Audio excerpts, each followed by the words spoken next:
નવી નક્કોર ગાડીમાં ભંગાર જેવી હાલત. વ્યારામાં આદિવાસી ગ્રાહકનો રોષ ફાટી નીકળ્યો હતો.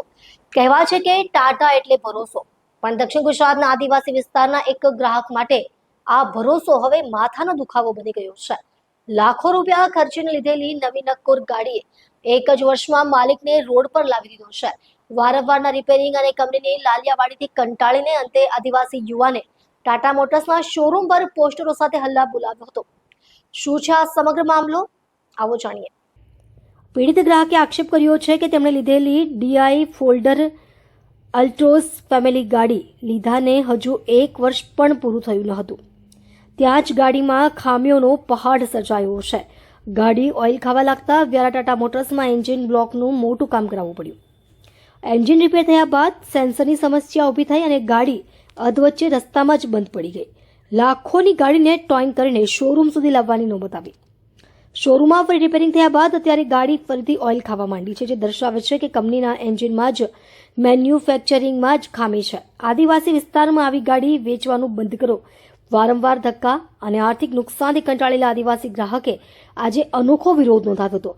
તેમણે હાથમાં પોસ્ટરો પકડ્યા હતા, જેમાં સ્પષ્ટ લખ્યું હતું કે આદિવાસી વિસ્તારમાં આવી ગાડીઓ વેચીને લોકોને છેતરવાનું બંધ કરો. અમે મહેનતની કમાણીથી ગાડી લઈએ છીએ, શોરૂમમાં ધક્કા ખાવા માટે નહીં. જો નવી ગાડીમાં જ વારંવાર એન્જિન ખોલવું પડતું હોય તો ટાટા જેવી મોટી કંપનીએ શરમ અનુભવવી જોઈએ.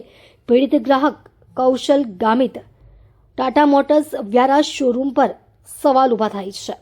શું આદિવાસી વિસ્તારના ગ્રાહકોને ગુણવત્તા વગરની ગાડીઓ પધરાવવામાં આવે છે? 1-2 વર્ષમાં 3 વખત ગાડી કેમ રિપેર કરવી પડે? ગ્રાહકનો જે આર્થિક અને માનસિક ત્રાસ થયો તેનું વળતર કોણ આપશે? હાલ તો આ મામલે સોશિયલ મીડિયા અને વ્યારા પંથકમાં ચર્ચાનો વિષય બન્યો છે. જો ટાટા મોટર્સ દ્વારા સત્વરે આનું નિરાકરણ નહીં લાવવામાં આવે તો આદિવાસી સંગઠનો આ મામલે ઉગ્ર આંદોલન કરે તેવી શક્યતા છે. હેતલ કોકણી, તાપી.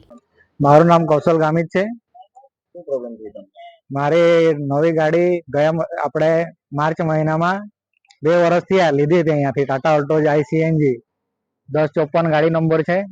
એમાં 7000 કિલોમીટરે જ્યારે હું અહીંયા બતાવવા આવ્યો હતો ત્યારે 200 ml ઓઇલ ઓછું થયું હતું. ત્યારબાદ 12,000 ઉપર કિલોમીટર ફર્યો હતો. તે બાદ પણ ગાડીમાં 1.5 લીટર ઓઇલ હતું. ત્યારબાદ 25,000 પર પાછો આ રીતના ઓઇલ ખાવાનો પ્રોબ્લેમ આવ્યો. તે સમયે આ લોકોએ મને બ્લોક નાખી આપ્યો હતો અને ત્યારબાદ બધી સર્વિસ ને એવી ચાલુ રેગ્યુલર મારી સર્વિસ છે, બધું જ છે. ત્યારબાદ બ્લોક નાખી આપ્યો પછી 57,000 કિલોમીટર પર પાછો ઓઇલ ખાવાનો પ્રોબ્લેમ આવ્યો ને એ લોકોએ કીધું કે 3,000 ગાડી હજુ ચલાવો ને પછી આપણે જોઈ લઈશું. તો 3,000 પર ચલાવ્યો એટલે ઓઇલનો પ્રોબ્લેમ તો તે પછી નહીં આવ્યો, પણ 60,000 પર મેજર સર્વિસ કરાવીને ત્યારબાદ વીકમાં તરત જ સેન્સરનો પ્રોબ્લેમ એ લોકોએ આપ્યો મને. તેના માટે હું અઠવાડિયાથી લગાતાર અહીંયા શોરૂમ પર દોડું છું, 1 દિવસ રાત્રે એમ. પછી એ લોકોએ સેન્સરનો પ્રોબ્લેમ બતાવ્યો એટલે 1લી તારીખે આ ચોથા મહિનાની 1લી તારીખે એ લોકોએ સેન્સર નાખી આપ્યું. ત્યારબાદ 3જી તારીખે મારે કામથી ગાડી લઈને મારે મહારાષ્ટ્ર જવાનું થયું. તો ત્યાં જ પાછું એન્જિનનો ઇન્ડિકેટર આવવા લાગ્યો ને ત્યાં એ લોકોની ટીમ આવી ને એ લોકોએ પછી એમ કીધું કે હવે પાછો વાયરમાં પ્રોબ્લેમ. તો મારે ક્યાં સુધી આ લોકોના પ્રોબ્લેમનું સોલ્યુશન કરાવવાનું? આ લોકો મને સોલ્યુશન જ નથી આવતું. એટલે મારી હવે છેલ્લી માંગણી એ છે કે મને કાર રિપ્લેસમેન્ટમાં આપો અથવા મારા પૈસા ભરેલા તે પાછા આપો. મારી આ માંગણી છે આ લોકો પાસે. જો તમને આ નહીં કરે તો તમે શું કાર્યવાહી કરશો? હું હવે કન્ઝ્યુમર કેરમાં આપણે ગ્રાહક સુરક્ષામાં જઈશ હવે ને વકીલ મારફતે લીગલ નોટિસનો એ કાર્યવાહી હવે આગળ કરીશ. તમે શોરૂમ પર આવો છો, તમને શું જવાબ મળે છે?